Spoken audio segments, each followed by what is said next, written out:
Bab 833, Waktu yang kurang tepat.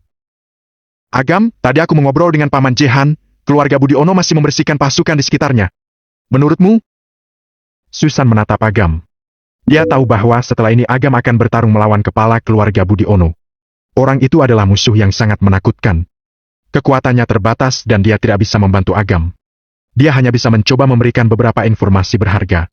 Agam mengangguk sambil berpikir dan segera mengerahkan gelombang kekuatan spiritualnya. Beberapa saat kemudian, Zack muncul begitu saja di aula pertemuan. Bawa dua kawan dan bantu sekte serpihan api untuk mengambil alih klan hujan bunga. Setelah itu keluarkan perintah, semua orang mengintai dan menunggu sampai Haben meluncurkan formasi Feng Shui, setelah itu cari kesempatan untuk menghancurkannya. Setelah sedikit jeda, Agam melambaikan tangannya dan berkata, "Selanjutnya, biarkan Gardi, Dinar dan lainnya juga bergabung dalam pertempuran. Sekarang keluarga Budiono berfokus pada formasi Feng Shui. Mereka tidak akan menyadari keberadaan mereka dalam waktu singkat." "Baik." Zack menjawab dan berpikir sejenak. "Pak Agam, rekan-rekan sudah mengintai begitu lama sudah berhasil menyusup ke dalam formasi. Kenapa tidak langsung serang dan hancurkan formasinya terlebih dahulu?" Agam melirik Zack dan berkata, "Kita harus menunggu Haben meluncurkan formasi sihir dan memanggil iblis besar. Kalau tidak ada gunanya menghancurkan mereka sekarang. Mereka bisa bersembunyi dan menunggu selama 10 tahun dan memulai semuanya dari awal lagi. Makanya kita ambil jalur pasif. Yang penting bisa menyelesaikan masalah ini untuk selamanya." Zack pun mengerti. Dengan cara ini, mereka bisa menjebak seluruh keluarga Budiono dan semua yang berkaitan dengan mereka, lalu mengakhiri semuanya. Setelah Zack pergi, Agam menghubungi Hypno dan memintanya untuk meluncurkan peringatan hujan badai dan banjir melalui koneksinya, supaya rakyat biasa bisa mengambil tindakan pencegahan. Melalui kata-kata Agam, Hypno menebak bahwa akan ada pertempuran berdarah antara Agam dan keluarga Budiono. Dia pun menghela napas secara diam-diam. Meskipun dia adalah panglima tertinggi dari 9 alam surgawi, kekuatan sebenarnya ada di tangan orang-orang tua itu. Dia masih takut pada Gunung Rajawi dan 8 klan super tersembunyi, jadi dia tidak bisa berbuat apa-apa selain menaruh harapannya pada Agam. Peristiwa terbesar dalam 1000 tahun akan terjadi di alam G. Setelah selesai membuat pengaturan, Agam meminta Jehan untuk menyiapkan tempat yang terpencil supaya dia bisa melakukan kultivasi pengasingan. Sambil duduk bersila di sebuah tempat tidur batu, Agam tampak tenang dan mengedarkan kekuatan pahala di tubuhnya. Jenri telah dihakimi sejak dulu dan hari ini akhirnya mendapatkan hukuman, jadi kali ini Agam tidak mendapatkan kekuatan pahala darinya. Namun, dia mendapatkan sedikit kekuatan pahala dari persidangan klan hujan bunga dan yang lainnya. Kekuatan pahala dalam tubuh Agam sudah mencapai titik jenuh. Untungnya, perpaduan tubuh Raja Penguasa Neraka dan keturunan leluhur naga telah selesai. Yang perlu dia lakukan selanjutnya adalah sepenuhnya menghubungkan kedua tubuh ini. Jehan dan yang lainnya berdiri di pintu aula pertemuan dan memandang ke arah rumah batu yang ditempati Agam dengan ekspresi tercengang. Penindasan aura yang menakutkan itu membuat darah mereka mendidih dan jiwa mereka terguncang. Pintu aula itu adalah batas terdekat di mana mereka bisa merasakan pergerakan kekuatan Agam. Kalau mereka berusaha mendekat dan melampaui batas itu, mereka akan dihancurkan oleh aura tersebut dalam sekejap. Kekuatan seperti itu di usia yang begitu muda, aku bahkan belum pernah mendengar ada hal seperti ini dalam 1000 tahun terakhir. Suara Jehan sedikit bergetar. Saat melihat gelombang kekuatan yang terus-menerus meriak, jantungnya berdetak dengan cepat. Pantas saja dia bisa menggulingkan markas keluarga Budiono dan mengguncang kedudukan klan-klan tersembunyi. Kekuatan seperti itu memang pantas. "Nak, antara kamu dan pemuda itu." Suara Jehan menyela pikiran Susan. Dia kembali menatap wajah Jehan yang tersenyum ambigu. Pipinya yang biasanya dingin tiba-tiba merona dan tersipu. Dia berkata dengan jengkel, "Paman Jehan, kamu omong apaan sih? Aku dan orang itu cuma teman biasa." "Dasar gadis bodoh, aku kan tidak mengatakan apa-apa," kata Jehan sambil tersenyum, tetapi tatapannya sedikit jahil. Susan tertegun sejenak, lalu mengepalkan telapak tangannya.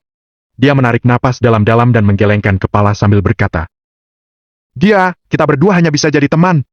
Dia sudah memiliki seseorang yang disukainya, tidak ada yang bisa menggantikan wanita itu di hatinya." Jehan terkejut dan diam-diam menghela napas. Kalau Susan dan Agam bisa bersama, tentu saja akan sangat baik untuk sekte serpihan api. Namun, perasaan tidak bisa dipaksakan. Sayangnya, gadis ini mengenal pemuda ini di usia yang begitu muda. Dia akan sangat sulit terpikat dan tergoda oleh orang lain di masa depan. Ini merupakan pertemuan di waktu yang salah. Di mulut sungai besar di perbatasan alam G, Haben duduk bersila di atas sungai besar. Kekuatan spiritual yang agung memantapkan langit dan bumi di daerah ini. Meskipun sungai mengalir deras di bawahnya, posisinya tetap tidak akan tergoyahkan sedikit pun. Tiba-tiba, Haben membuka matanya, pandangan di depannya hancur seperti kaca. Di sela-sela pecahan itu, tampak ada wajah tua Gideon, tetua kedua dari keluarga Budi Ono. "Tuan, Genri sudah mati," ujar Gideon dengan tubuh yang bergetar. "Bagaimana dengan sekte serpihan api?" Haben tidak peduli dengan kematian Genri dan bertanya langsung. Pada saat kritis, Aga malah datang dan ikut campur. "Jadi, misinya gagal?" "Ya, dasar pecundang tidak berguna." Haben sangat marah, auranya tiba-tiba menyebar ke segala penjuru. Tepi sungai itu jadi bergetar hebat, air sungai yang deras tiba-tiba memadat seperti lukisan. Seakan-akan waktu telah berhenti. Gideon menderita luka berat karena tekanan kekuatan tersebut dan tiba-tiba memuntahkan seteguk darah. Seluruh tubuhnya gemetaran dan wajahnya penuh ketakutan. "Sekte serpihan api hanyalah kekuatan kecil, sama sekali tidak ada apa-apanya. Tapi kok bisa gagal? Apa gunanya membesarkanmu?" Haben berkata dengan suara yang dalam, matanya meledakkan niat membunuh. Ruang di atas kepalanya tampak hancur dan menunjukkan kehampaan yang memancarkan aura kematian. Gideon merasa ketakutan sampai buru-buru berlutut. "Tuan, tolong ampuni nyawa saya. Saya akan mengutus seseorang sekarang juga untuk menghancurkan sekte serpihan api." "Bodoh! Kalau kalian pergi sekarang, bukannya menghancurkan sekte itu, tapi malah membuat bajingan itu curiga. Kalau sampai dia menemukan tanda iblis besar, dia bisa menggunakan tanda ini untuk menemukan sumber kehidupan iblis besar. Pada saat itu, rencana untuk membangkitkan keluarga Budi Ono akan dihancurkan lagi. Kamu tidak akan bisa menebus dosamu atas kejahatan ini." "Baik, baik." Tubuh Gideon basah kuyup karena keringat dingin. Dia hampir membuat kesalahan besar lagi. "Tuan, apa yang harus kita lakukan sekarang?" Gideon berkata dengan lemah. Dia memang berwawasan luas dan sangat licik, tetapi ini berkaitan dengan keberlangsungan keluarga Budi Ono. Apalagi musuh yang mereka hadapi adalah Agam. Begitu mengingat kembali kekuatan Agam saat menyerang keluarga Budi Ono, dia langsung merasa takut dan selalu berhati-hati di mana-mana. "Tunggu!" Haben berkata dengan suara yang dalam. "Jangan mengusik bajingan itu. Tanda iblis besar sangat tertutup. Asalkan bocah itu tidak curiga, pasti akan sulit baginya untuk mendapatkan petunjuk apapun. Setelah formasi Feng Shui terbentuk dan iblis besar berhasil dipanggil, maka rencana untuk membangkitkan keluarga Budi Ono akan berhasil." Terowongan spasial terbentuk. Haben melihat ke atas langit dan berkata, "Kalau sudah datang, tunjukkan saja dirimu." Ruang di atas terdistorsi, wajah seorang pria muncul di tengah terowongan itu. Wajahnya tidak bisa dilihat dengan jelas, terdengar sebuah suara dingin yang berkata, "Kalian bahkan tidak bisa melakukan hal ini dengan baik.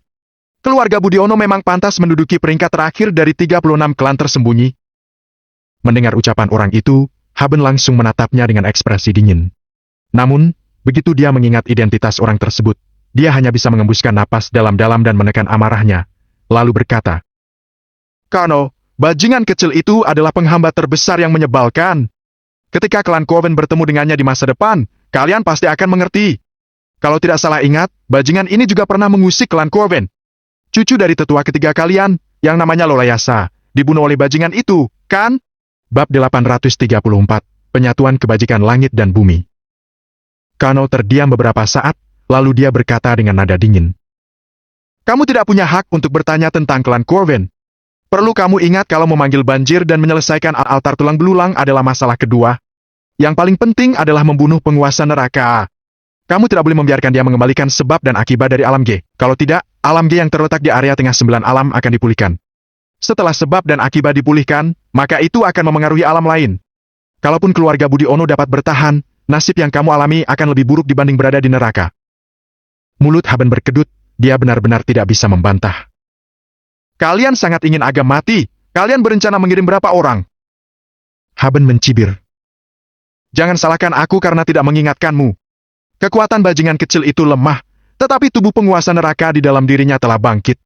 Dia juga memiliki alam kemuliaan setengah langkah, sehingga tidak ada gunanya kalian menyerang dia. Sial!" Kano murka dan memaki. "Kamu masih menginginkan alam kemuliaan setengah langkah? Apa kamu pikir itu sesuatu yang mudah didapatkan? Kalau keluarga Budi Ono memperbolehkan dia untuk tumbuh dan membunuhnya lebih awal, mengapa ini bisa terjadi?" Seketika, Kano menahan amarahnya dan berkata dengan suara berat, "Kekuatan besar alam kemuliaan setengah langkah memanggil sekitar 8 orang. Di alam kemuliaan, kebanyakan dari mereka berada di pelatihan kultivasi tertutup dan mereka tidak bisa melarikan diri. Selain aku, ada Takela dan 3 orang lainnya yang akan bersama-sama menghabisi Agam. Apa Takela berada di sini? Klan Restan Surgawi juga ikut?" Masalah ini sangat penting serta harus diselesaikan secepatnya, sehingga tidak akan ada masalah lagi di masa depan. Haben mencibir sembari menatap Kano. Kamu mengatakan kalau kebanyakan dari mereka berada di pelatihan kultivasi tertutup. Kamu benar-benar perlu memperhatikan perkataanmu. Apa kamu tidak mempersiapkan reruntuhan naga leluhur yang akan lahir di Gunung Rajawi? Kano berkata dengan nada dingin. Apa yang ingin kamu katakan? Tidak, aku hanya mengingatkanmu, jangan pernah meremehkan bajingan kecil itu dan kirim orang sebanyak yang kamu bisa. Kalau tidak, mari kita bicarakan tentang itu nanti. Kano sepertinya tidak ingin memikirkan hal tersebut, sehingga dia memilih pergi. Haben mengalihkan pandangannya dan matanya menerawang. Hampir tidak mungkin bagi klan tersembunyi untuk bekerja sama. Setiap klan memiliki keegoisan masing-masing. Meskipun mereka dihadapkan dengan musuh yang begitu kuat, mereka akan menyimpan beberapa untuk kepentingan masing-masing klan. Keegoisan semacam ini yang akan menimbulkan bencana. Haben tahu bahwa dia tidak dapat mengubah apapun. Hampir tidak mungkin bagi kekuatan lain untuk bertarung menggunakan seluruh kekuatan mereka. Namun, jika 3 kekuatan besar alam kemuliaan, ditambah dengan banjir, itu sudah cukup. Memikirkan hal tersebut membuat Haben kembali merasa tenang. Agam duduk di ranjang batu dengan tenang. Saat itu, sebuah titik cahaya putih muncul di sisi kiri dahinya, diikuti oleh titik cahaya hitam di sisi kanan. Kedua titik cahaya tersebut melingkar satu sama lain dan membuat pola bulan dan matahari juga peta kehidupan dan kematian. Kemudian, titik cahaya keemasan perlahan-lahan terbentuk di tengahnya dan menyatu ke dalam polanya. 3 warna yaitu putih, hitam, dan emas menyatu secara bergantian dan menciptakan riak di angkasa serta melepaskan aura yang berasal dari langit dan bumi ke segala penjuru arah. Seolah-olah ini adalah dunia kecilnya sendiri. Cahaya 3 warna tersebut perlahan-lahan meredup dan masuk ke dalam tubuh Agam. Dalam sekejap, tubuh Agam menjadi transparan. 8 saluran ekstra meridian di dalam tubuhnya seperti bintang yang saling terkait dan mengejutkan orang-orang. Aura tersebut terus menyebar dan dalam sekejap membuat ranjang batu, rumah batu dan halaman menjadi transparan. Aura itu menyebar ke seluruh sekte serpihan api. Jehan Carlino, Susan dan yang lainnya yang sedang menunggu Agam di pintu aula pertemuan terbangun. Tiba-tiba, mereka diselimuti oleh aura tersebut. Seketika, sebuah gambar muncul secara ajaib di depan mereka. Seluruh dunia menjadi transparan sehingga semuanya menjadi terlihat. Halaman di balik dinding batu, tanah di bawah halaman, serangga di tanah, bakteri pada serangga, setiap detail disajikan di depan mata. Mereka bahkan melihat bayangan bunga layu yang tumpang tindih tidak terhitung jumlahnya, berisi setiap momen saat bunga itu layu dan bermekaran, seperti memperlihatkan masa lalu dan masa depan bunga tersebut. Setiap inci dan tanpa dasar. Gambar ini tampaknya benar-benar memperlihatkan kepada mereka kebenaran yang sudah ditentukan dari reinkarnasi semua hal di dunia. Gambar itu tiba-tiba menghilang digantikan oleh gelombang yang menutupi mereka dan terus-menerus berkumpul ke arah rumah batu seperti air pasang. Ketika gelombang itu menghilang, semuanya tampak kembali hening.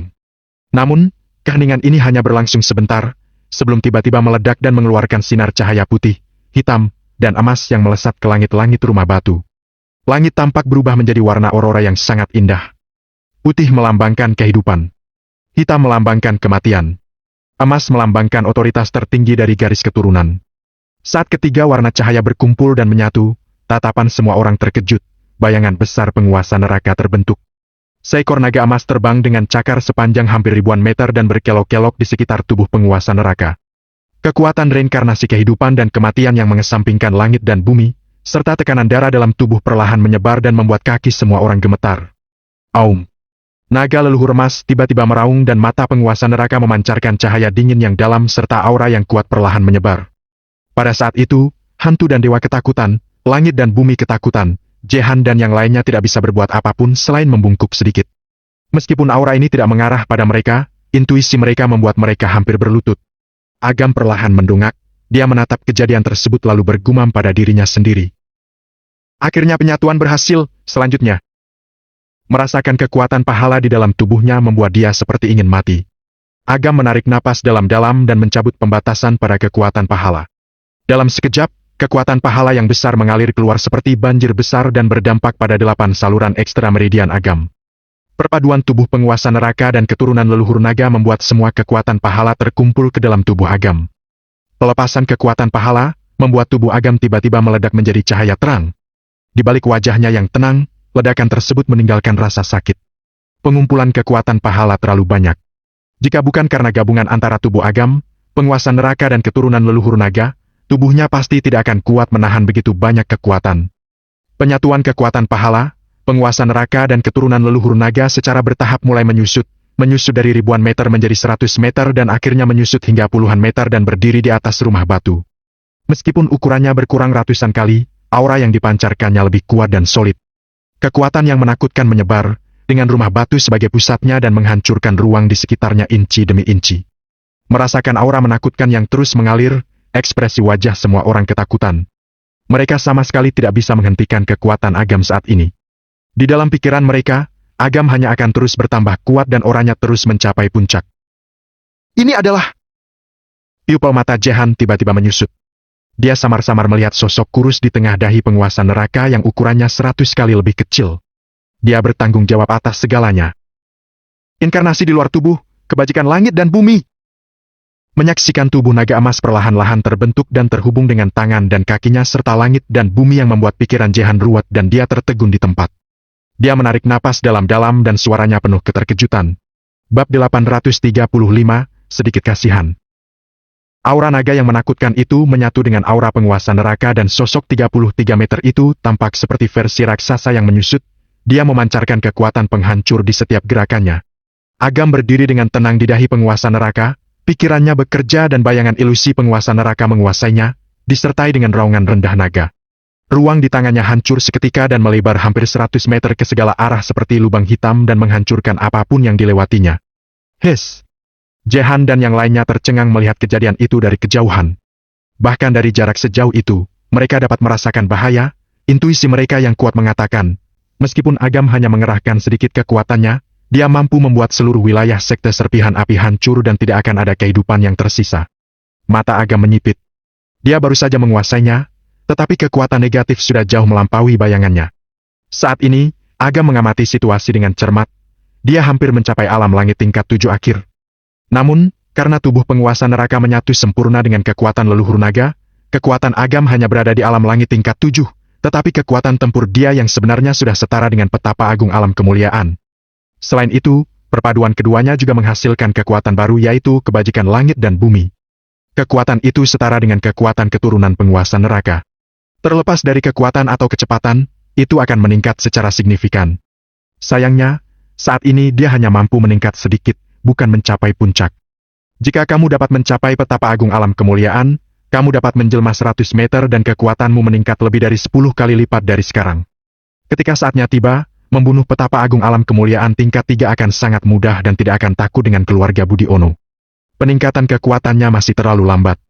Agam menghela napas diam-diam. Setelah mengumpulkan begitu banyak kekuatan pahala di tubuhnya, dia berpikir bahwa dia akan dapat mencapai alam langit tingkat 8 atau alam langit tingkat 8 akhir, tetapi dia hanya mencapai alam langit tingkat 7 dan sudah menjadi batasnya. Dikabarkan bahwa ada ambang batas yang sangat besar antara tingkat 6 dan tingkat 7 dan itu memang benar. Jika ada yang mengetahui apa yang dipikirkan oleh Agam saat ini, dia pasti akan marah setengah mati. Hanya dalam kurun waktu kurang dari setengah bulan, dia telah melompat dari alam langit tingkat 5 akhir ke alam langit tingkat 7 akhir. Dia tidak hanya melewati 2 tingkat, tetapi juga telah melewati ambang batas besar antara tingkat 6 dan tingkat 7. Pencapaian seperti itu cukup membuat orang lain iri. Dia benar-benar merasa kasihan. 2-3 menit kemudian, transformasinya dengan cepat menghilang dan dalam hitungan detik hanya menyisakan sosok kurus Agam. Penyusutan dalam tubuhnya membuat Agam merasa lemah dan kondisinya kurang dari setengah kondisi puncaknya. Dia tidak bisa menahan diri untuk menghela napas dengan emosi. Jurus penguasa neraka ini harus tetap digunakan dengan hati-hati. Karena menghabiskan terlalu banyak energi dari tubuhnya. Untungnya, dia mengeluarkan kekuatan pahala. Jika dia seorang kultivator biasa, dia mungkin akan kehabisan tenaga dan tidak akan bertahan 10 detik. Sosok Agam bergetar, detik berikutnya dia muncul di depan Jehan dan yang lainnya seperti hantu. Agam menakuti mereka untuk mundur tanpa sadar. Jehan tetap tenang dan menatap pemuda di depannya dengan tatapan tidak biasa. Jehan sulit membayangkan bahwa sumber kekuatan barusan itu benar-benar berasal dari Agam. Apa kamu mencapai petapa agung alam kemuliaan? Tanya Jehan sambil menelan ludah. Begitu dia mengatakan hal tersebut, orang lain terkejut dan menatap Agam dengan ngeri.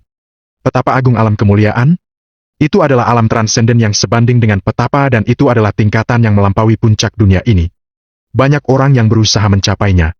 Orang-orang tersebut telah memberikan semua yang mereka miliki, tetapi mereka tetap tidak dapat menyentuh ambang batas. Pemuda ini masih sangat muda, tetapi dia... Alam kemuliaan? Agam tampak bingung. Apa kamu tidak mencapainya? Jehan tampak tercengang dan bergumam.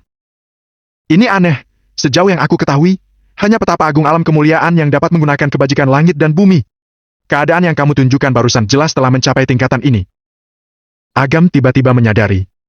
Pantas saja dia hanya bisa bertahan selama 2 atau 3 menit. Ternyata hanya petapa agung alam kemuliaan yang bisa menggunakannya. Pantas saja penggunaannya sangat cepat.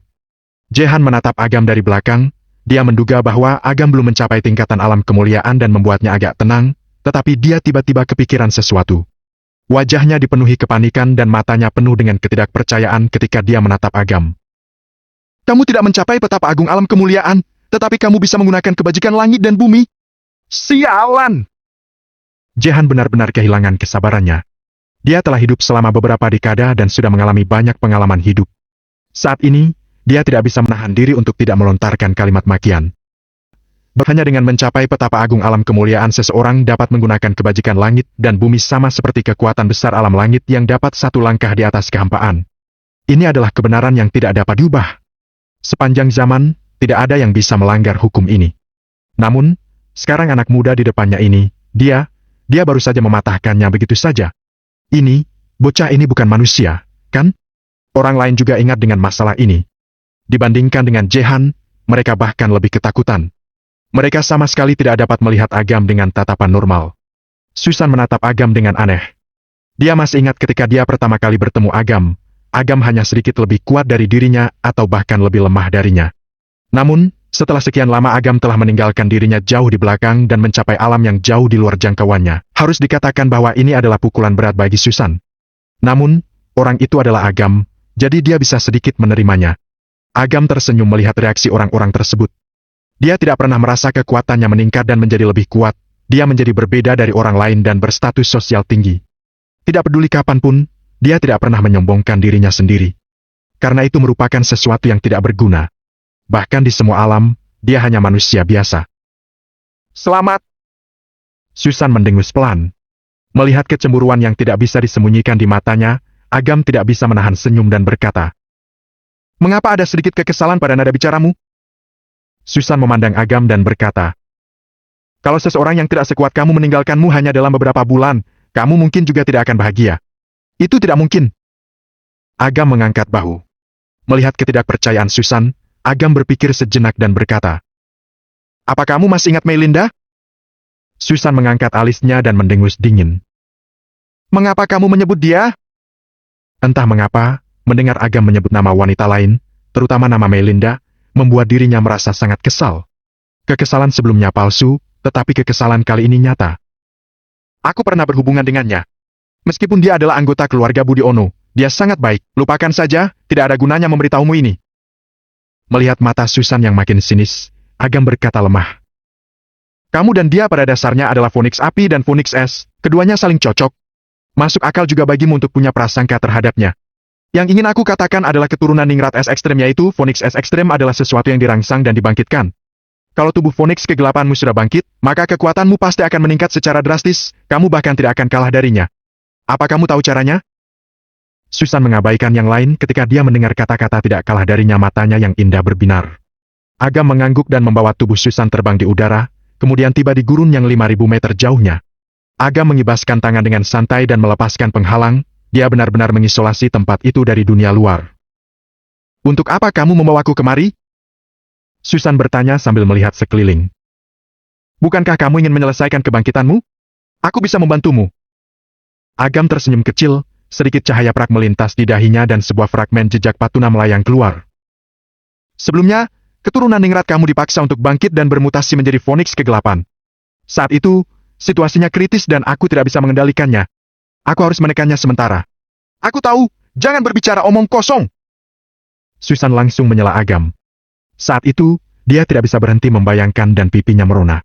Untungnya, sekitarnya gelap sehingga Agam tidak menyadari bahwa telinganya memerah karena malu. Bab 836, Pengecut. Agam tidak menjelaskan terlalu banyak. Dia mengaktifkan fragmen jejak patuna agar memancarkan cahaya perak pada Susan. Fragmen jejak patuna berisi bagian dari filosofi patuna. Kekuatannya jauh di atas alam kuno. Dengan dorongan fragmen jejak patuna, garis keturunanmu akan bangkit sepenuhnya. Suara Agam menembus telinga Susan. Tatapan matanya yang indah perlahan-lahan menjadi kosong.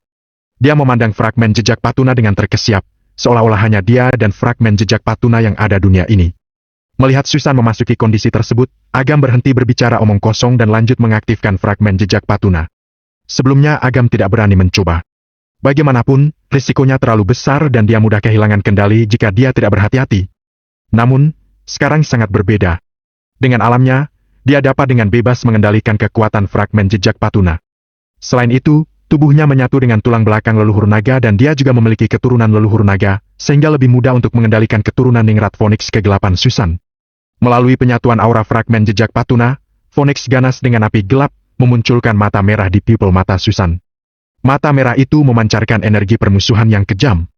Rambut hitam Susan yang menjuntai di bahu bergerak. Kumpulan api gelap terlihat dengan mata telanjang di ujung rambutnya. Suhu tubuhnya sangat tinggi. Kekuatan apapun di bawah alam langit tingkat 7 tidak akan bisa bertahan. Tubuh Agam memancarkan gelombang samar yang menahan suhu tinggi ekstrem yang dipancarkan oleh Susan. Batu di bawah kakinya meleleh menjadi lahar yang mengepul dan terus meluas keluar. Agam melayang di udara dan diam-diam menyaksikan perubahan Susan.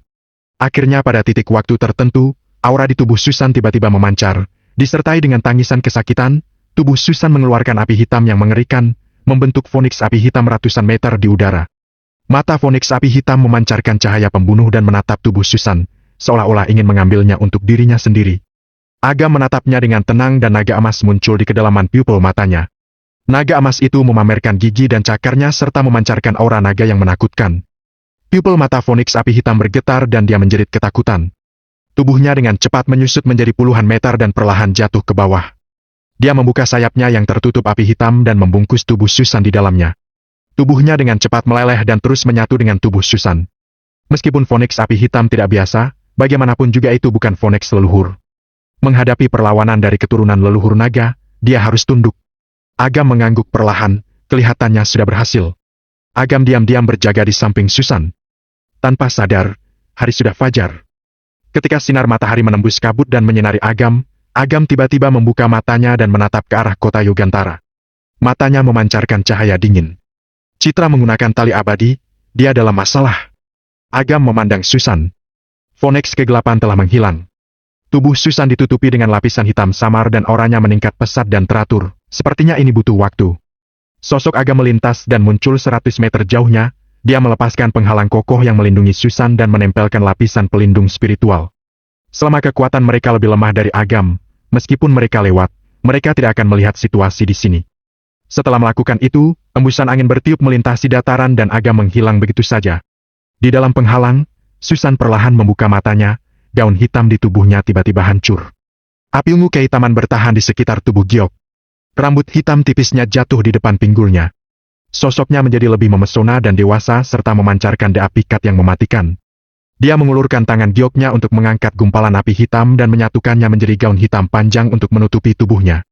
Dia melihat ke arah di mana Agam menghilang dan memperlihatkan tatapan yang rumit. Dia menutup matanya kembali dan merasakan kekuatan yang terus-menerus dihasilkan di tubuhnya. Dia dan Phoenix kegelapan telah menyatu dan dia akan menyelesaikan kebangkitan berikutnya. Kota Yogantara, kediaman keluarga Yuliandi. Energi spiritual memenuhi langit dan menyebar ke separuh langit. Biksu Ananda melayang di udara. Fragmen jejak Patuna melepaskan cahaya perak yang kuat seperti penutup yang tidak bisa dihancurkan dan membekukan Biksu Ananda di udara. Biksu Ananda diam-diam menatap pria di depannya dan berkata, "Tuan, tidak ada jalan untuk kembali dari dunia ini. Seharusnya kamu punya jalan yang mulus. Jangan membuat kesalahan lagi dan lagi karena obsesi yang akan menghancurkan dirimu sendiri dan masa depanmu." "Kesalahan?" Arkan tersenyum dan berkata, "Guru, apa yang kamu sebut obsesi, menurutku adalah sesuatu yang dapat dengan mudah diperoleh. Aku tahu kekuatanmu, tetapi aku pikir kamu tidak ingin mempermalukan dirimu sendiri pada klan Restan Surgawi, jadi aku terpaksa membebani kamu untuk sementara. Tujuanku hanya Agam." Biksu Ananda menggelengkan kepalanya dan berkata, "Apa kamu mencoba membuktikan kalau kamu lebih baik darinya? Dengan segala hormat, tidak peduli kalau kamu mencoba sekali, 2 kali, 10 kali atau 100 kali pun kamu tidak akan bisa melampauinya." Duar. Aura Arkan tiba-tiba memancar dan kekuatan menakutkan yang hampir di atas alam kemuliaan setengah langkah menyebar. Dia perlahan mengangkat telapak tangannya yang memancarkan cahaya perak dan tanda klan Restan Surgawi muncul di dahinya. Dia mencibir lalu berkata, "Aku adalah Arkan, seorang jenius berusia 1000 tahun dari klan Restan Surgawi. Bagaimana aku bisa kalah dari seseorang yang tidak dikenal? Guru, aku memaafkan kamu atas kebohongan kamu barusan, tetapi kamu tidak bisa menghentikan tindakanku hari ini. Aku harus membawa wanita itu pergi. Tubuh biksu Ananda memancarkan cahaya keemasan samar, mencoba melepas penutup fragmen jejak patuna. Dia berkata dengan tenang. Aku telah berjanji padanya untuk menjaga teman-temannya. Tolong kamu menyerah dan pergi. Kamu bercanda. Agam memintamu untuk mengurusnya. Kemana dia pergi? Bukankah dia masih menjadi pengecut dan tidak berani muncul? Arkan mencibir. Tolong tarik kembali kata-kata yang baru saja kamu ucapkan. Tiba-tiba, seorang wanita memarahinya dari bawah. Pandangan Arkan bergerak ke bawah menuju Citra dan mendarat di halaman keluarga Yuliandi. Citra mengepalkan tangannya erat-erat dan berkata dengan nada dingin. Tidak peduli siapa kamu atau apa status kamu, kamu tidak memenuhi syarat untuk menghakiminya. Mulut Arkan berkedut dan dia tersenyum. Nona, hari ini aku lancang, tetapi kamu adalah wanita yang aku sukai dan kamu harus menjadi milikku. Kalau pria yang kamu sukai berasal dari klan tersembunyi yang tidak kalah dari klan Restan Surgawi atau mencapai petapa agung alam kemuliaan, aku akan menyerah, tetapi kalau dia jauh lebih lemah dariku, bagaimana aku bisa menerimanya? Itu urusanmu. Aku tidak peduli seperti apa dia, meskipun dia tidak berguna, sepertimu. Kenapa kalau dia tidak sebaik kamu? Walaupun dia adalah orang yang paling biasa, aku akan memilihnya. Arkan, aku tidak tahu apa yang baik dariku. Aku harap kamu dapat menemukan wanita lainnya daripada membuang-buang waktu untuk aku. Tekad kuat tergambarkan di wajah dingin Citra. Meskipun itu pertemuan masa lalu atau hubungan 1 tahun, Agam sudah sangat terpatri di hatinya. Walaupun dia tidak merasakan kebahagiaan dengan Agam pada malam perceraian atau meskipun dia mengandung buah hatinya, Citra tidak bisa menggantikan Agam di dalam hatinya. Agam adalah satu-satunya di hatinya dan itu sudah cukup. Kehidupan saat ini adalah dia, kehidupan berikutnya masih dia. Melihat ada kesinisan Citra, Arkan menarik napas pelan dan menahan amarah di hatinya, lalu dia mengulum senyum. Nona Citra, itu urusanmu kalau kamu tidak bisa melepaskannya. Ini urusanku karena aku menyukaimu. Kalaupun aku tidak bisa mendapatkanmu, maka dia juga tidak layak. Bab 837, ada dewa. Kamu gila! Mika tidak tahan lagi dan menunjuk dengan marah. Itu kemampuan Agam untuk menemukan wanita sebaik Kak Citra. Kalau kamu juga memiliki kemampuan, carilah sendiri. Merebut wanita orang lain, aku membencimu. Dahulu, aku mengira orang itu bajingan, tetapi ternyata dia lebih baik daripada kamu. Mereka semua mengatakan hal yang benar. Kamu sama sekali tidak sebaik dia. Dari segi watak maupun kualitas, kamu bahkan tidak pantas menjadi pembantunya. Mungkin setelah tinggal bersama selama beberapa hari, Mika memiliki kasih sayang yang tidak bisa dijelaskan untuk Agam. Namun, karena dia mengetahui bahwa Agam memiliki seseorang yang disukainya dan mereka saling menyukai, dia membuang perasaannya yang mulai tumbuh dan berharap dengan tulus mereka baik-baik saja. Namun, sekarang Arkan bahkan tidak memperlakukan dirinya seperti seorang gadis. Dia melakukan hal-hal tidak tahu malu seperti itu demi keinginannya. Sungguh memuakan. Ekspresi wajah Arkan perlahan-lahan tidak enak dipandang. Dia adalah calon master klan Restan Surgawi. Dia sebenarnya sedang dimaki oleh seorang wanita yang tidak dikenalnya dan membuat dirinya malu. Renata juga berdiri dan berkata, masalah perasaan tidak bisa dipaksakan. Kamu mengatakan kalau kamu berasal dari klan Restan Surgawi, tetapi apa yang kamu lakukan tidak ada bedanya dengan perampok. Ini. Mesuda, William dan yang lainnya menonton dari kejauhan. Mereka terus-terusan menyeka keringat ketika melihat kejadian itu. Mereka saling melirik dan tersenyum pahit. Mereka tidak ingin mencampuri urusan anak muda. Namun, wanita-wanita itu memarahi dan menyinggung Arkan yang sama saja memulai permusuhan dengan klan Restan Surgawi. Tuan Mesuda, apa kamu tidak ingin menarik Nona dan yang lainnya kembali? Seandainya mereka membuat Arkan marah, dia dengan status dan kekuatannya dapat membuat kedua keluarga kita dalam bahaya. Kata seorang tetua dengan lemah. Mesuda memandang Arkan dari atas dan terdiam selama puluhan detik. Dia menghela napas dan berkata, tunggu saja, ketika pemuda itu datang, mungkin keadaan akan berubah menjadi lebih baik. Aku harap dia tidak datang. Jarvis menarik napas dalam-dalam dan berkata, kekuatan Arkan terlalu kuat. Kalau Agam datang dan melawannya, maka tidak akan ada penyelesaiannya. Mesuda yang tampak fokus juga diam-diam mengangguk. Arkan bukanlah keluarga Rubianto ataupun keluarga Gabino. Dia meninggalkan klan Restan Surgawi, kekuatannya tidak akan terkalahkan oleh anak muda. Kedatangan Agam sama saja cari mati. Bu, mengapakah Arkan tidak melakukan apa-apa? Bawa saja orang ini pergi dan setelahnya tunggu Agam melemparkan dirinya ke dalam perangkap. Di luar kediaman keluarga Yuliandi, Wari menatap Yasmina di sebelahnya. Orang tua itu bukan orang baik. Aku telah mendengar tentang perbuatannya. Dia telah melalui ratusan perubahan dalam hidup dan telah ada untuk waktu yang lebih lama dari ayahmu. Yasmina menatap kasihan biksu Ananda yang terperangkap fragmen jejak patuna di keluarga Yuliandi. Jejak itu benar-benar terlihat di antara alisnya. Sial, sekitar setahun yang lalu dia hanya menantu di rumah. Bagaimana dia bisa menjadi begitu kuat sekarang dan berteman dengan orang-orang yang begitu kuat? Yasmina merutuk diam-diam. Dia berpikir Arkan akan dapat menyelesaikan masalah secara langsung. Namun, Arkan malah menimbulkan masalah baru. Saat Yasmina teringat pecundang dapat dengan mudah diatasi itu ternyata menghambat rencananya, itu membuat dirinya makin kesal. Tuan, Anda tidak perlu marah. Kekuatan Arkan berada di sini. Dengan beberapa senjata di tubuhnya, dia bisa menanganinya dengan baik. Tamir tersenyum dan berkata, selain itu, Petapa Agung Takla juga datang ke kota Yugantara. Seorang kultivator biasa bukanlah tandingan Petapa Agung Takla. Takla? Dia adalah ayah Arkan? Dengan kekuatannya, Yasmina mencibir. Pasukan klan Restan Surgawi datang menyerang dan 100 agam tidak akan bisa bertahan. Tapi, ini sudah begitu lama, mengapa dia belum muncul? Yasmina mengerutkan dahi dan bertanya. Bu, kamu tidak perlu bertanya. Tentu saja, melihat kekuatan Kak Arkan, Agam pasti ketakutan sehingga tidak berani muncul. Dia mungkin sudah menyelinap pergi. Radi tertawa. Yasmina mengangguk sambil tersenyum. Jika itu masalahnya, itu juga akan mencabut duri di hatinya. Namun, sekarang dia tidak bisa melihat Agam dianiaya oleh Arkan di depan matanya sendiri, benar-benar sangat disayangkan. Masalah Arkan yang membuat keributan di keluarga Yuliandi telah lama menyebar. Keluarga Rubianto dan keluarga Gabino keluar dan menyaksikan adegan itu dari jauh. Wajah Nevan menunjukkan sukacita dan dia berkata dengan ganas. Rasakan!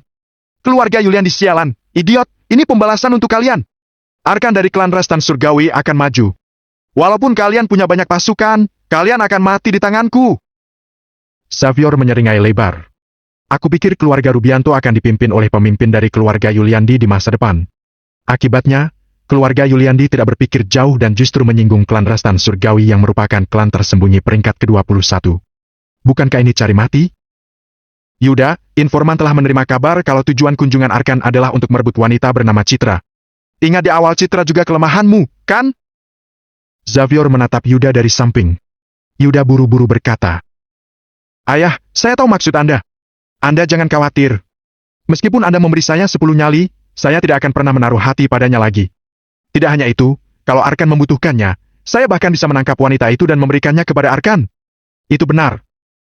Xavier menyipitkan mata lalu menatap Harun dan berkata, Aku pikir keluarga Yuliandi sudah kelelahan dan sudah waktunya bagi kita untuk melawan. Bagaimana menurutmu? Harun mencibir dan berkata, Apa kamu perlu mengatakan itu? Aku sudah menghela napas. Akhirnya saatnya untuk balas dendam. Sebelumnya Harun selalu mengagumi Agam dan keluarga Yuliandi, tetapi sekarang berbeda. Arkan dari klan Restan Surgawi yang memimpin untuk menyerang keluarga Yuliandi. Apa yang dia takutkan? Kumpulkan pasukan tempur dari kedua keluarga dan bersiaplah untuk menyerang keluarga Yuliandi. Meskipun kita tidak dapat memainkan peran apapun, cukup klan Restan Surgawi melihat penampilanku. Xavier memerintah sambil mengibaskan tangannya. Beberapa tetua mengangguk sambil tersenyum. Klan Restan Surgawi berbeda dengan keluarga Budiono. Klan tersebut berada di peringkat 21 dan yang lainnya berada di peringkat terbawah. Kekuatan klan Restan Surgawi jauh lebih kuat daripada klan Gunung Malik. Jika mereka bisa menggunakan kesempatan ini untuk mengambil alih, status kedua keluarga akan berkembang sangat pesat.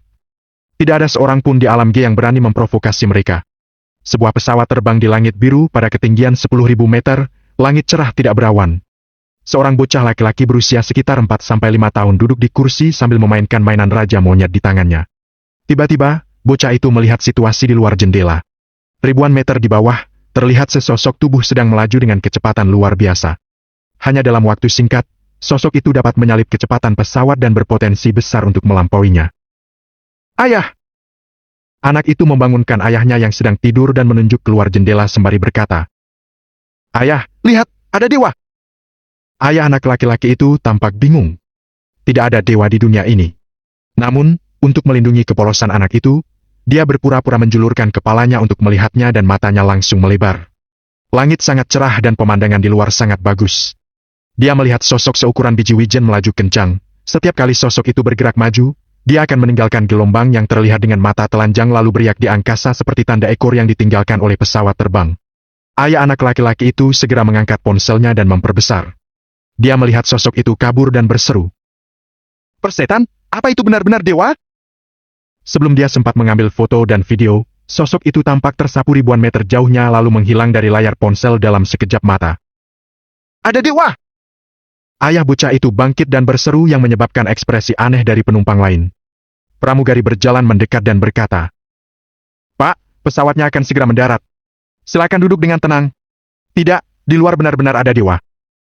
Ayah anak laki-laki itu melihat keluar dan melihat sosok itu sudah tidak ada lagi di sana.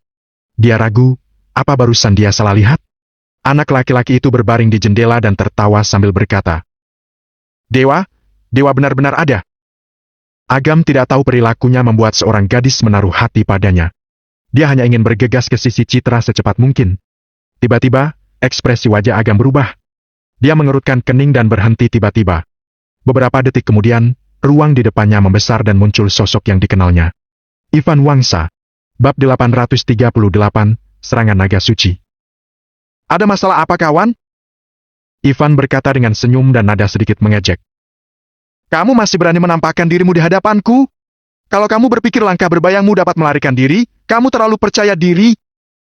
Agam tersenyum dan tidak memilih untuk melakukannya, karena dia sudah bisa melihat bahwa ini hanyalah bayangan yang dibuat oleh Ivan. Dia sendiri berada puluhan kilometer jauhnya. Aku tentunya tahu tentang kemampuanmu, ini hanya bayangan diriku. Kalau kamu melukainya itu tidak akan menyakiti diriku. Ivan tertawa. Agam berkata dengan terburu-buru. Kalau kamu ingin mengatakan sesuatu, segera katakan. Aku tidak ada waktu untuk mengobrol denganmu. Ivan berkata dengan senyum sinis. Agam, kamu benar-benar mengenalku. Kamu tahu kalau aku datang untuk mencarimu karena hal lain, sudahlah. Aku tahu kalau kamu sedang terburu-buru untuk menyelamatkan istrimu, jadi aku tidak akan membuang waktumu. Aku hanya ingin memberitahumu suatu berita. Kali ini, keluarga Budiono bersekongkol dengan klan Restan Surgawi dan klan Corvin untuk bersama-sama melawanmu. Ada satu hal lagi yang aku yakin kamu lebih tertarik. Seniman bela diri yang diutus oleh klan Restan Surgawi kali ini adalah seorang pria bernama Takla. Dia adalah Ayah Arkan. Kalau aku nggak salah ingat, dia berada di alam kemuliaan tingkat 1 menengah. Hei, apa kamu bisa menang? Kenapa? Kamu mau membantuku? Agam menyeringai, tetapi hatinya terkejut mendengar berita ini dari Ivan.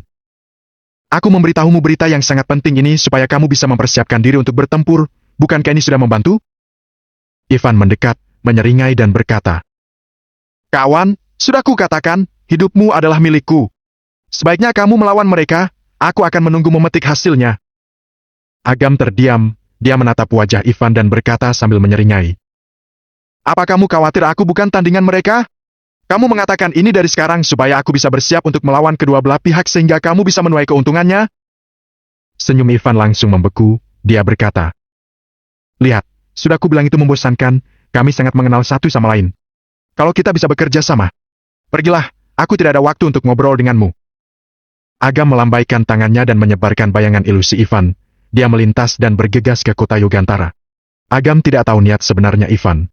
Namun, orang ini adalah orang yang sangat cerdik, dapat menahan diri dan pandai melihat peluang. Agam menebak-nebak apa maksud dari perkataan Ivan. Lagi pula, jika diriku terbunuh, dia tidak akan mendapatkan keuntungan apapun.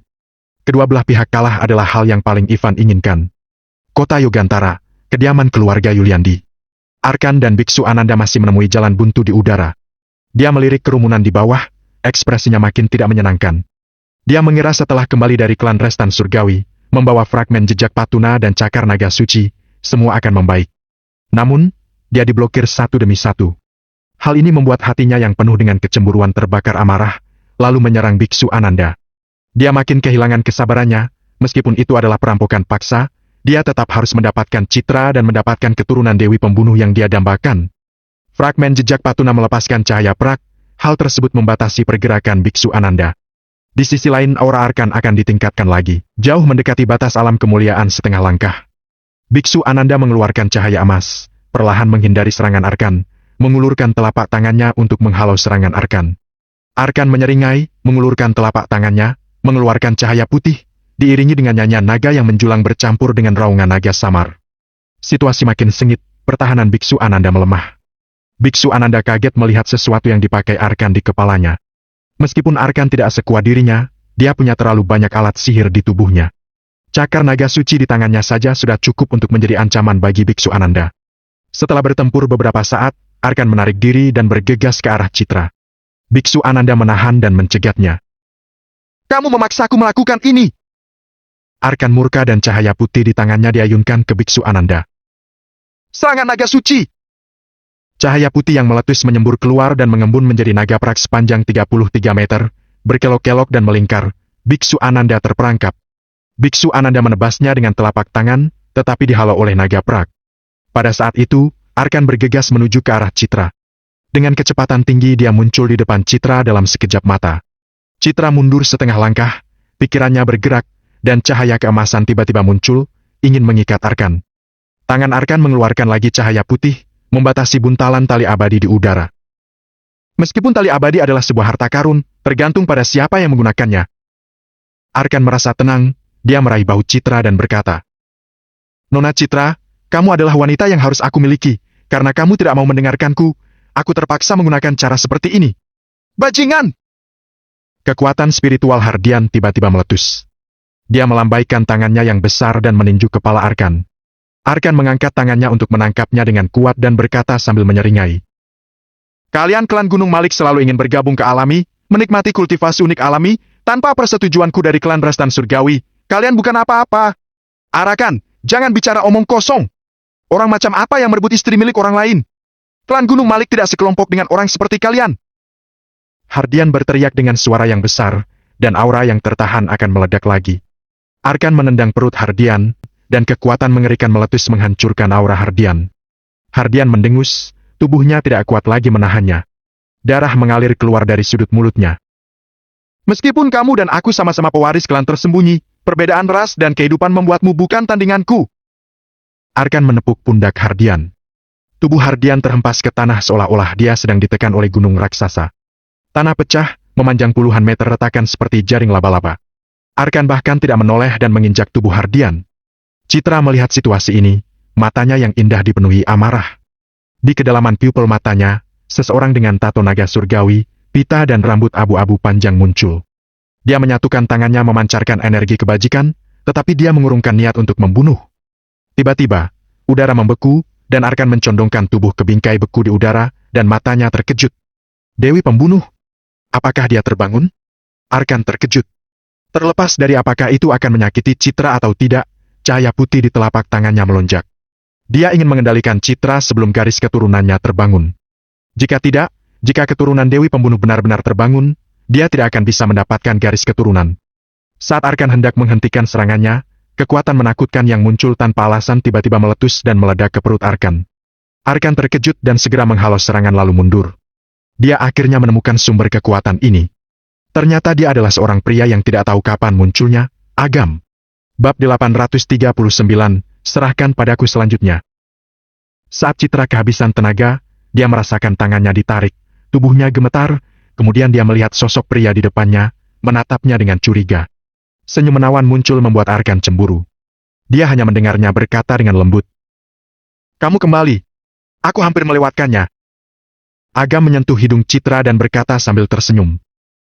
Kurasa aku perlu memasang sensor padamu. Kalau kamu menghadapi bahaya di masa depan, aku bisa segera menemukanmu. Apa kamu berharap sesuatu akan terjadi padaku? Citra berkata dengan sedih. Tidak. Istriku sangat cantik, aku takut kamu direbut orang. Agam menggaruk kepalanya dan tertawa. Tiba-tiba, dia mengangkat tangannya, membentuk ruang hampa mutlak antara dia dan Arkan, memblokir semua serangannya. Mata Arkan memerah. Citra selalu sangat dingin padanya, dia tidak pernah tersenyum, sangat berbeda ketika melihat Agam. Perbedaan yang sangat besar ini, membuat Arkan ingin membunuh Agam.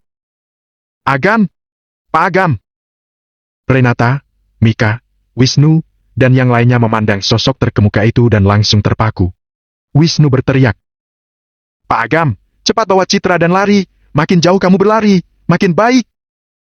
Meskipun Agam tidak pernah menunjukkan kekuatannya yang sebenarnya, dia pasti sangat kuat. Namun, untuk menghadapi Arkan, calon pemilik istana klan Restan Surgawi, bukanlah lawan yang mudah untuk Agam. Namun, jika dipikir-pikir, Agam bisa memblokir serangan diam-diam Arkan, hal ini membuat Arkan tertegun. Situasi macam apa ini? Dia benar-benar bisa memblokir serangan Arkan? Agam tersenyum pada mereka. Tatapannya tertuju pada Hardian dan berkata, "Terima kasih banyak." Gelombang dilepaskan dari tubuh dan tekanan yang menindas Hardian tiba-tiba runtuh. Hardian menarik napas dalam-dalam, berdiri sempoyongan, memuntahkan seteguk busa darah, dan berkata sambil menyeringai, "Sama-sama." Tiba-tiba, ekspresinya berubah. "Hati-hati!" Arkan menyerang leher Agam dan sekali lagi diblokir oleh aura Agam. Melihat Agam dengan mudah memblokir serangan Arkan, Hardian tidak bisa membantu tetapi mengeluarkan teriakan alarm. Dia telah memahami kekuatan Arkan. Kukira Agam dan Arkan memiliki level kekuatan yang setara, tetapi melihat situasi ini, sepertinya Arkan akan kalah.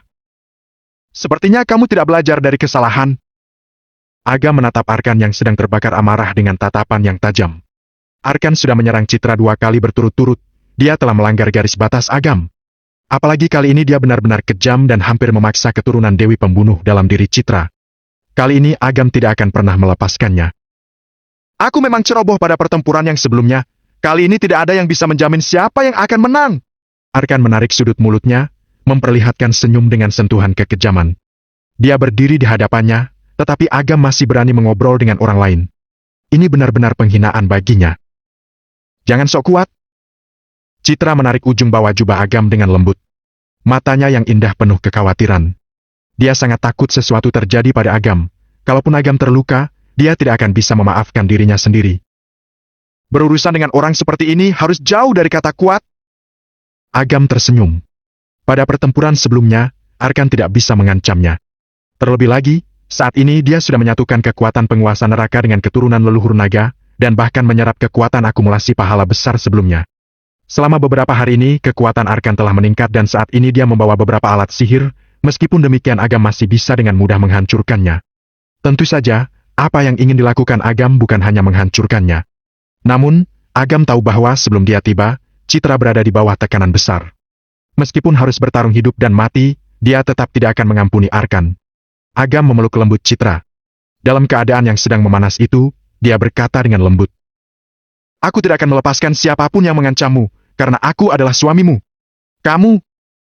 Citra menggigit bibir tipisnya dengan ringan. Dia tidak menyangka Agam begitu berani mengucapkan kata-kata itu di depan banyak orang. Wajahnya yang cantik merona merah, dia memeluk Agam. "Meskipun dia sudah lama kenal dengan Agam, bagaimanapun juga, aku harus bisa tenang." Terakhir kali dia tidak mau memeluk Agam, kali ini dia baru berani untuk memeluknya. "Selanjutnya, serahkan padaku." Agam tertawa, aroma tubuh perempuan di pelukannya mulai pudar, dia terbang ke udara, tubuhnya perlahan melambung. Dia tersenyum pada Arkan yang sedang terbakar api cemburu. "Karena kamu yakin dapat melawanku, maka buktikanlah. Kamu sedang menantang kematian." Arkan mengikuti Agam, menatapnya dengan penuh amarah. Dia tentunya mendengar percakapan antara Agam dan Citra dengan jelas. Hal itu membuat Arkan makin cemburu. Walaupun tidak mendapatkan Citra, Citra tidak menyukainya. Tidak peduli apakah ini perihal harga diri, kompetisi, atau dorongan untuk mendapatkan keturunan Dewi Pembunuh. Dia sudah menganggap Citra sebagai miliknya sendiri dan tidak terima jika Citra direnggut oleh orang lain, apalagi orang tersebut adalah musuh yang paling dia benci. "Kamu bisa melepaskan tangan dan kakimu, aku akan melindungimu di bawah." Biksu Ananda tersenyum menatap Agam. Meskipun kekuatannya sangat kuat, mencapai level petapa agung alam kemuliaan, dia tidak bisa melampaui kekuatan Agam. Ditambah lagi dia tidak tahu kekuatan Agam saat ini, tetapi dia percaya bahwa saat ini kekuatan yang dimiliki Agam jauh lebih baik dari sebelumnya. Agam mengangguk. Dia tahu bahwa tanpa bantuan Biksu Ananda, mungkin Citra sudah dibawa pergi oleh Arkan. Menyaksikan Agam dan Arkan naik dan hampir sampai di atas awan, Wisnu dan yang lainnya tidak tahu dengan apa yang terjadi dan hanya bisa khawatir. "Kak Wisnu, katakan, bisakah Agam menang?" tanya Renata. Wisnu menggelengkan kepalanya dan berkata, "Ini sedikit menggantung. Arkan bukan orang yang mudah mengalah, apalagi dia adalah calon penerus kekaisaran klan Restan Surgawi. Meskipun dia hanya satu orang, sebenarnya dia bertarung melawan setengah dari klan Restan Surgawi. Sejak lama aku sudah firasat kalau klan Restan Surgawi tidak akan melepaskannya. Aku tidak menyangka akan datang secepat ini." Masuda memandang langit yang penuh awan, wajah tuanya penuh kesedihan. "Ini masih Arkan. Aku mendengar kalau garis keturunan mereka adalah yang terkuat di klan Restan Surgawi. Pemuda ini sulit diselamatkan," kata William dengan suara yang dalam. Keluarga Yuliandi dan William menghela napas bersamaan. Alasan mengapa kedua keluarga masih bertahan hingga saat ini dan bahkan hubungannya makin baik, semua itu berkat bantuan Agam. Dalam hati mereka, Mereka tidak lagi menganggap Agam sebagai junior, terlalu berlebihan juga jika menyebutnya orang baik. Namun, tidak dapat dipungkiri bahwa mereka masih mengkhawatirkan Agam ketika mereka melihatnya menghadapi musuh yang begitu kuat seperti Arkan. Aku benar-benar tidak menyangka dia akan berani melawannya. Yasmina memandang Agam yang sedang naik ke awan, dia mengerutkan kening. Dia sangat kesal karena Agam telah menunjukkan keberanian seperti itu. Mungkin menurutnya lebih masuk akal kalau Agam sebagai seorang menantu menunjukkan kepengecutan dan kelemahan. Itu karena dia tidak tahu seberapa kuat Ke Arkan. Ketika dia melihat kekuatan Ke Arkan, dia mungkin akan sangat takut sampai kencing di celana. Kata Rowdy dengan kejam. Mengingat penghinaan yang dilakukan Agam kepada mereka, Rowdy membenci Agam. Jika sekarang Arkan menantangnya, tidak peduli seberapa besar kekuatan Agam, dia harus mengalahkannya. Yasmina mengangguk sambil tersenyum. Menurutnya, obsesi Citra terhadap Agam benar-benar bisa dimengerti. Bagaimanapun Citra belum mengerti tentang kebenaran dunia, apalagi tentang kekuatan yang dimiliki Arkan. Melalui hal ini, Agam akan menjadi umpan yang bagus yang akan membuat Citra tahu siapa yang lebih kuat. Mungkin Citra dapat membuka diri dan jatuh cinta pada Arkan dengan sendirinya. Lebih baik tidak membunuhnya, tetapi tinggalkan dia sendiri, sehingga kita dapat punya pemahaman yang baik tentang perbedaan antara kita dan klan Restan Surgawi. Yasmina menyipitkan mata.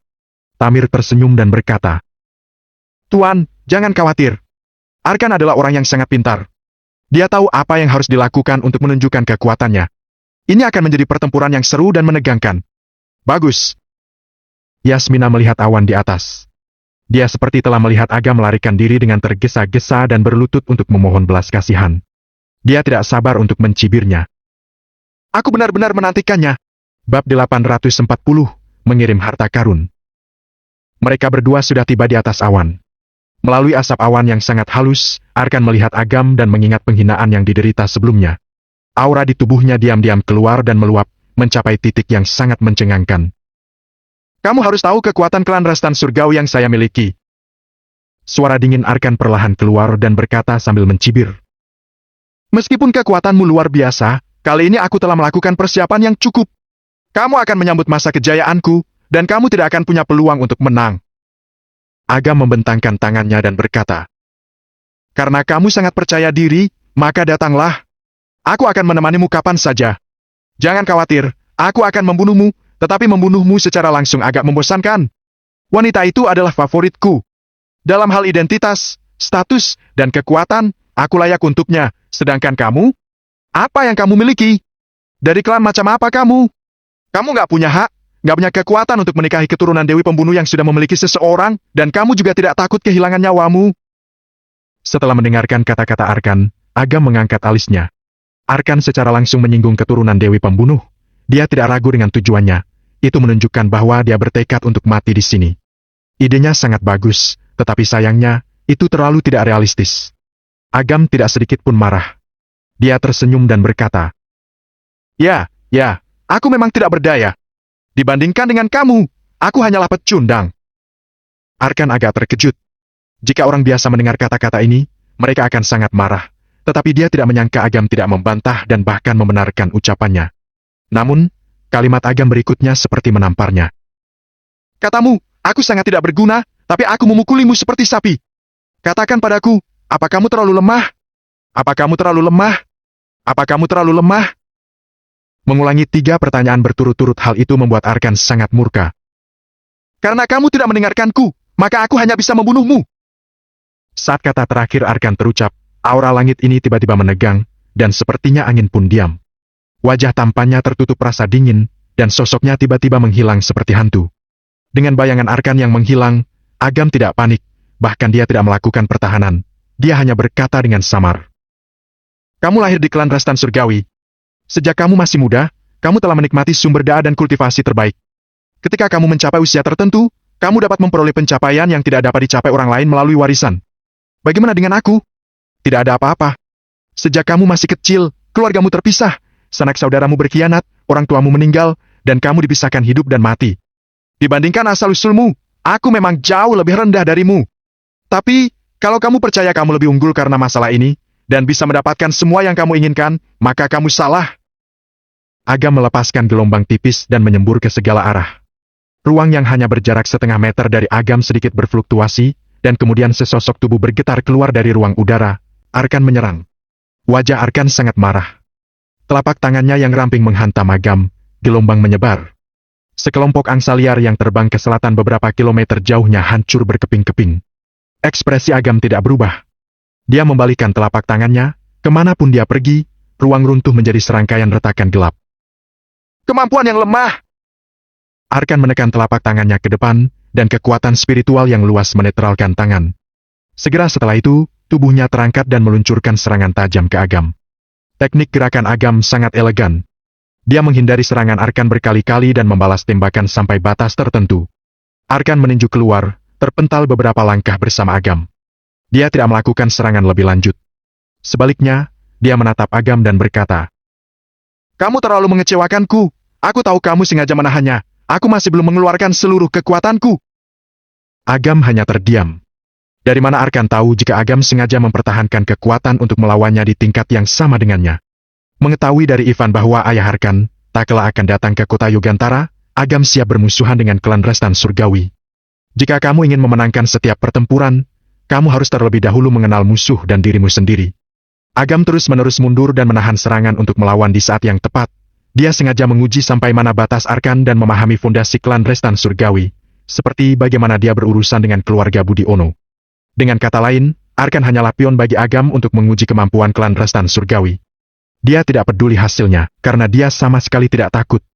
Melihat Agam tidak berbicara, dari raut wajahnya sepertinya ada yang ingin dia katakan, tetapi Arkan tidak dapat membuatnya bicara. Dengan satu hentakan udara, aura yang bergetar menyebarkan awan dalam sekejap, memperlihatkan keadaan di bawah. Selanjutnya, Arkan ingin menggunakan kekuatan paling kuat untuk melenyapkan Agam, sehingga dapat membangun keagungannya yang abadi. Pemanasan selesai. Selanjutnya, saatnya kamu mati. Kata Arkan dengan angkuh, tangannya mencubit teknik segel, dan tangan kirinya memancarkan cahaya praksamar. Pada saat yang sama, dada Agam sedikit panas, dia menatap Arkan dengan terkejut. Aku tidak menyangka bahwa dia memiliki fragmen jejak Patuna. Hei, ini benar-benar mendatangkan harta karun. Arkan tidak tahu apa yang dipikirkan Agam. Pecahan jejak Patuna muncul di telapak tangannya. Dia mengepalkan pukulannya dengan keras, dan auranya tiba-tiba meledak. Tangan kirinya melekat pada cahaya prak, seperti lapisan baju besi yang tidak bisa dihancurkan, melekat pada seluruh lengan kiri. Cakar naga suci! Arkan mencengkeram tangan kanannya, dan telapak tangan kanannya juga memancarkan cahaya prak. Namun, dibandingkan dengan fragmen jejak Patuna, aura ini jauh lebih tajam. Ada suara raungan naga yang memekakkan telinga. Di antara kedua telapak tangannya, cahaya prak meletus dan langsung melekat pada seluruh lengan kanannya. Melalui cahaya prak, samar-samar terlihat bahwa lengan kanan Arkan terpasang dengan lapisan sisik prak, dan kelima jarinya berubah menjadi cakar naga, memancarkan cahaya dingin, yang hampir dipenuhi dengan aura naga yang menakutkan. Pada saat ini, tangan kiri dan kanan Arkan dipenuhi dengan cahaya prak, dan aura yang dipancarkan oleh seluruh tubuhnya lebih dari beberapa kali lipat dari yang sebelumnya.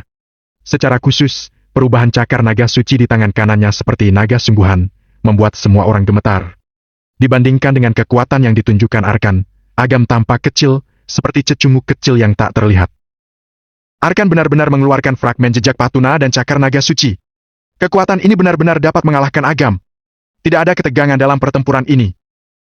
Yasmina melihat situasi di atas langit dan melihat Agam yang terdiam tanpa perlawanan, terlihat sangat menggelitik. Agam, ketika kamu diberi kesempatan untuk hidup, kamu tidak memperjuangkannya, sekarang kamu harus menyesalinya, bukan? Bertarung dengan klan Restan Surgawi adalah orang terbodoh yang pernah ada. Radi tertawa dan berkata, Bu, Kak Arkan menggunakan seluruh kekuatannya untuk mengakhiri pertempuran yang membosankan ini. Aku pikir sebaiknya kita menyiapkan makanan dan anggur terlebih dahulu untuk merayakan keberhasilan Kak Arkan. Ide bagus anakku. Yasmina tersenyum sedikit dan melirik Tamir. Tamir menelpon hotel untuk melakukan reservasi. Ketika Arkan melakukan serangan fragmen jejak Patuna dan cakar naga suci, akhir dari pertempuran ini sudah ditakdirkan.